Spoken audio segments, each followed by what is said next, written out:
ថ្ងៃនេះខ្ញុំសូមចេញវីដេអូក្នុង YouTube មុនគេមុនក្នុង Facebook TikTok ខ្ញុំចេញតាមវីដេអូបន្តបន្ទាប់គឺដោយសារនេះបាទបញ្ហាថ្មខ្ញុំបង្ហាញដល់អ្នកគ្នាទើបជួបដែរបាទមិនដឹងស្មានថាមានខ្លាំងខ្លាយអញ្ចឹងបាទភ្ញៀវនៅខាងផ្ញើមកពីខាងស្រុកសំរោងក្រុងសំរោងឧត្តរមានជ័យគាត់ផ្ញើតែថ្មមកឲ្យខ្ញុំរៀបជា power bank បាទគាត់រៀប power bank នេះទំហំនេះ 40000 សបកខាងខ្ញុំអញ្ចឹងគាត់មានតែថ្មខ្លួនគាត់នឹងគាត់ក៏មកពីខាងណាខ្ញុំមិនដឹងទេគាត់ដាក់លុយមកទៀតយកលុយមកចំនួន50000រៀល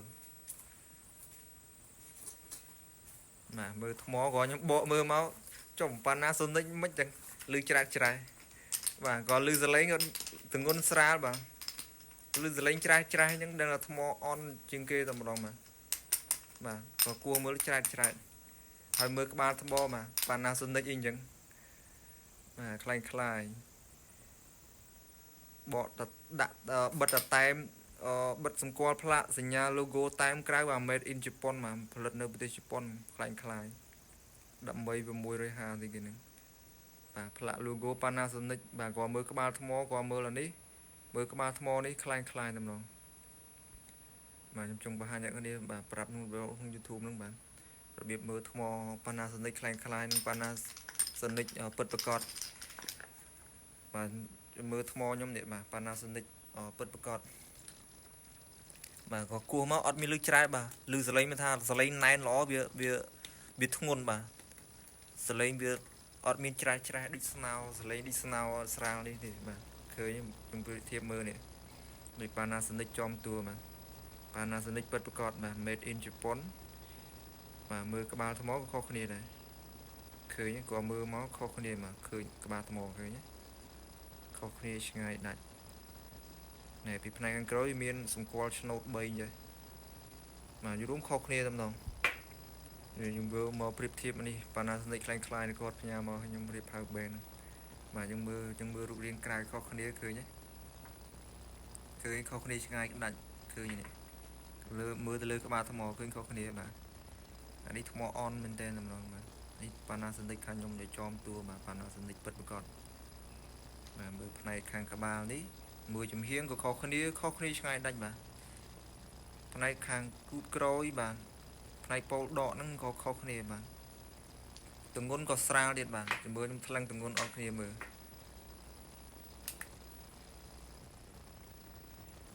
បាទនេះ Panasonic คล้ายគាត់ហ្នឹងជាមួយខ្ញុំដាក់ថ្លឹងមើលគេបានថា30ក្រាមចុះក្រោមទេដូច Panasonic របស់ខ្ញុំបាទទងន់កាន់មកធ្ងន់វាញុកមីលីអាំពែវាណែនល្អបាទឃើញ47ក្រាមហ្នឹងវាតាក់ទងទងន់ដែរវាតាក់ទងរូបរាងក្រៅទងន់ស្រាលច្រាស់ហ្នឹងថ្មអន់មែនទែនបាទคล้ายហើយខ្ញុំមានឧបករណ៍តេស្តទៀតបាទក៏មើលដល់ទងន់ថ្មនិយាយរួមថ្មនេះគឺអន់ជាងដែលថ្មដែលខ្ញុំនាំចូលអន់ទាបបំផុតតែម្ដងបាទបើ Panasonic ចំតួនេះបាទ3400មីលីអាំពែម៉ោងឡើងទៅ3006បាទទងន់វាប៉ុណ្ណឹងបាទដល់ពេលថ្មនេះវាបាន1200មីលីអាំពែមិនដឹងថាបានដឹងអត់ទេបាទព្រោះថ្មដែលខ្ញុំនាំចូលមកនេះមែឃើញនេះថ្មដែលខ្ញុំនាំចូលមកអន់ជាងគេនេះបាទតម្លៃទាបជាងគេ1500មីលីអាំពែម៉ោងបាទក៏មិនដល់ថ្នាក់ថ្មដូចគាត់នឹងដែរបាទថ្ម Panasonic ឡើងខ្លាយនេះ30ក្រាមមើលថ្មដែលខ្ញុំអន់ជាងគេបំផុតនេះបាទ1500មីលីអាំពែម៉ោងឃើញ40ក្រាមខុសគ្នាចុង10ក្រាមអត់បាទគាត់ទម្ងន់ប៉ុណ្ណឹងបាទអានេះមិនដឹងថាបាន1200នឹងអត់ទេបាទឬក៏អាចនឹងត្រឹម1000មីលីអាំពែម៉ោងចុះក្រោមនឹងអាចនឹងថ្មគេប៉ូលីទេបាទថ្មដែលប៉ូលីគឺបិទស្រូបគេបិទស្រូបជា Panasonic คล้ายអញ្ចឹងបាទតែនេះថ្មថ្មី grade A សាក់ grade A ទាំងអស់បាទថ្មរបស់ខ្ញុំនេះ1500មីលីអាំពែម៉ោងដែលអន់ទាបជាងគេបាទតែមើលខ្ញុំមានវិធីច្បាស់សិនតែមើលមានវិធីតេស្តទៀតតេស្តរកមីលីអូមកម្រិតបញ្ចេញវាតែនឹងឧបករណ៍តេស្តមីលីអាំពែក៏ខ្ញុំមានដែរបាទអាហ្នឹងខ្ញុំអត់តន់ចំណាយពេលនេះវាតេស្តវារយៈពេលយូរតែយើងអង្វាស់មើលមីលីអូមទៀតចង់ដឹងបន្ថែមអ្នកគ្នា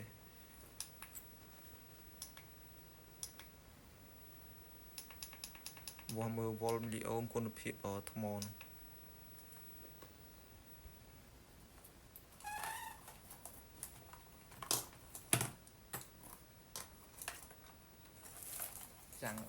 ចាំងពលឺកាមេរ៉ានេះបាទពិបាកមើលបន្តិចដាក់ចិត្តដល់នេះបាទខ្ញុំវាស់មើលនេះវាស់មើលថ្មคล้ายបាទមិនដឹងថាគាត់កំងមកពីខាងណាទេមិនដឹងថាគាត់កំងពីក្រៅស្រុកខ្លួនឯងឬកំងអ្នកទិញនៅខ្មែរនឹងដែរទេបាទគាត់ញ៉ាំមកខ្ញុំរៀបជាថៅបេងបាទខ្ញុំវាស់មើលដាក់ផ្ទុយក៏បានដាក់តាមផូបុកដកនេះបាទ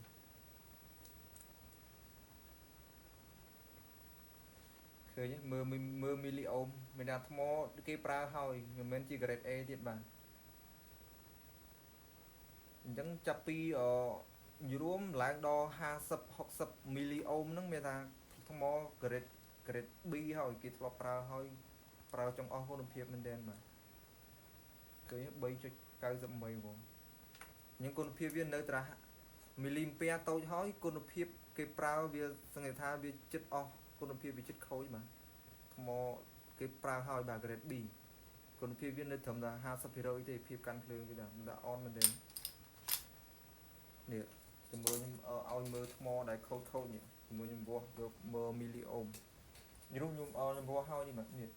វាថ្មភ្ញៀវផ្ញើរៀបស្គីផ្លាស់ប្ដូរ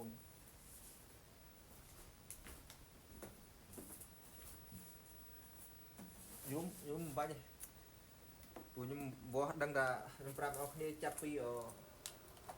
50 60មីលីអូមហ្នឹងគេថាថ្មវាអនមែនទេថ្មខូចថ្មគេប្រើហើយឥឡូវខ្ញុំវាស់មើលឥឡូវខ្ញុំវាស់មើលថ្មល្អថ្ម grade B grade A ចាំមើលអានេះថ្មដែលអនបាទ grade A មានថាថ្មីផលិតថ្មីថ្មដែលទំហំមីលីអាំពែតូចជាងគេតម្លៃទាបជាងគេ1500មីលីអាំពែម៉ោងនេះបាទខ្ញុំមានទូជាងនឹងទៀតតែខ្ញុំអត់នាំចូលទេបាទមាន1200មីលីអាំពែម៉ោងទូជាងថ្មនោះទៀតបាទអានេះខ្ញុំនាំចូលមកចាប់ពី1500បាទតែតម្លៃ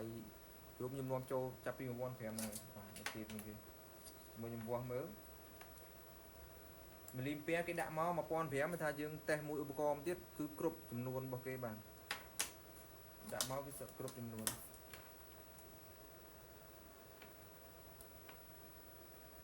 បាទឃើញមីលីអូមមានថាវាទៀបជាងមានថាកម្រិតបញ្ចេញវានៅភាពរឹងល្អបាទវា grade A មានថាគេអត់ទាន់ប្រើហើយទេគេអត់ទាន់ប្រើទេឃើញមីលីអូមវាបាន27 28 29បាទយរួមក្រោម30បើយើងវាស់មើលឃើញមីលីអូមខ្ពស់លេខខ្ពស់50ឡើងទៅវាថាថ្មដែលគេប្រើហើយគុណភាពថយចុះមែនទេបាទភាពបញ្ចេញរបស់វាហ្នឹងវាអត់សូវធន់នឹងឧបករណ៍ដែលប្រើយូរបាទនេះគឺ grade A ឃើញមីលីអូមវាបាទថ្មខ្ញុំនាំចូលដែលអនជាងគេក៏ប្រើបានធម្មតាវា grade A បាទគាត់ថាវាមិនអនទេគាត់ថាយើងតម្លៃតាមទំហំមីលីអាំពែម៉ោងបាទដោយ Panasonic ចំតួនេះ3400មីលីអាំពែម៉ោងបាទទម្ងន់វាធ្ងន់បាទឃើញមីលីអូមឃើញវាមិនមែនបាទឃើញ22 23បាទមីលីអូមខាងលើនេះបាទហ្នឹងជាថ្មពិតប្រកបបើថ្មឡើងថ្លៃនេះ Panasonic ឡើងថ្លៃគេបាទឡើងដល់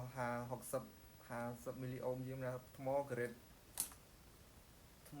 B គេប្រើហើយគុណភាពវាថយចុះមែនទេបាទខ្ញុំមើលកម្រិតថ្មដែលភាពធន់ខ្លាំងផ្សេងទៀតនេះប្រភេទថ្មបែបនេះបាទមើលថ្មឲ្យខ្ញុំវាស់រោគមើលបាទនេះ18150ដែរអានេះ 2.5 អាំពែម៉ោង2500អាំពែម៉ោង grade A ណ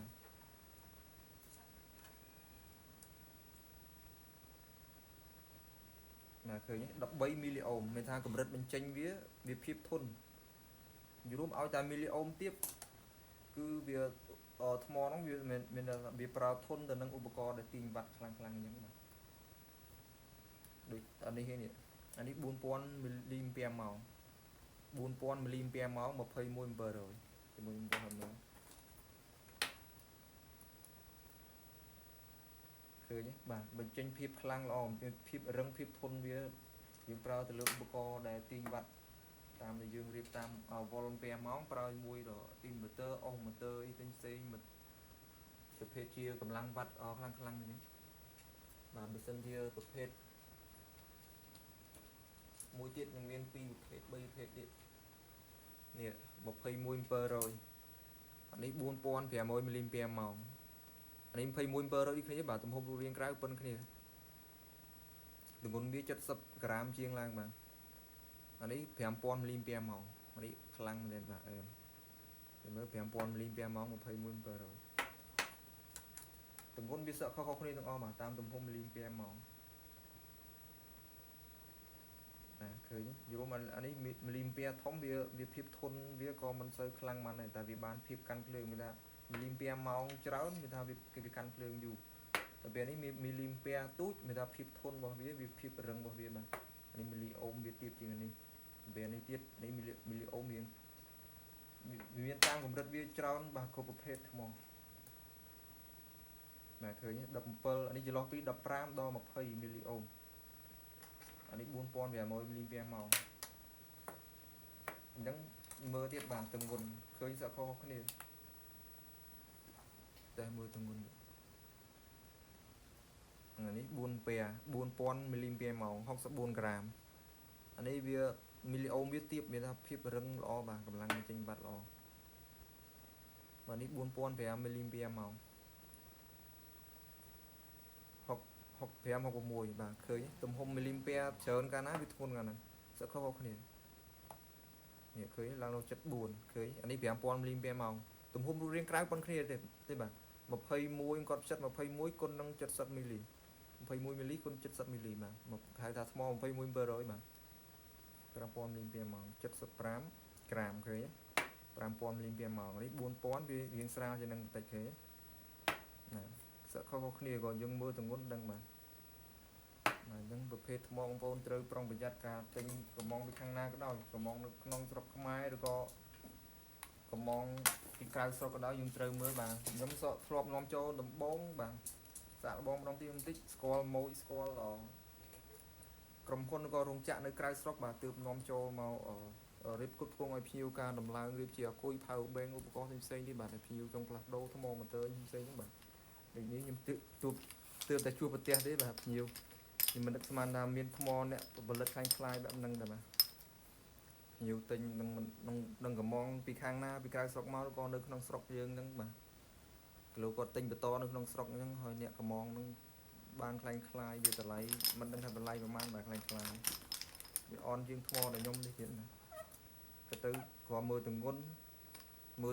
កាន់មកច្រាស់វាអន់មែនទេហ្មង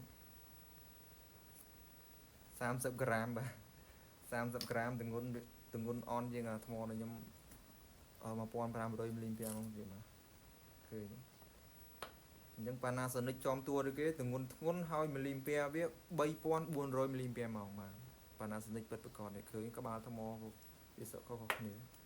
នេះខ្លាំងខ្លាយហើយថ្មអន់ថ្មគេប្រើទេបាទត្រូវប្រុងប្រយ័ត្នទាំងអស់គ្នាបងប្អូនខ្ញុំចែករំលែកវីដេអូក្នុង YouTube នេះបាទហើយថ្មខ្ញុំនាំចូលមកសិតតមានការតេស្តដូចខ្ញុំនាំចូលបាទមានទំនុកចិត្តដល់អតិថិជនប្រើអត់តន់មានចែកចាយលក់ក្រៅទេពីខ្ញុំផ្គត់ផ្គង់ការរៀប power bank រៀបផ្សេងឧបករណ៍ motor ផ្លាស់ប្ដូរថ្ម motor ស្វានបាញ់វិសនឹងផ្សេងបាទខ្ញុំនាំចូលវាពិបាកដែរការនាំចូលបាទយើងបានបន្តិចបាទខ្ញុំមានចែករំលែកតែប៉ុណ្្នឹងទេវីដេអូនេះបាទ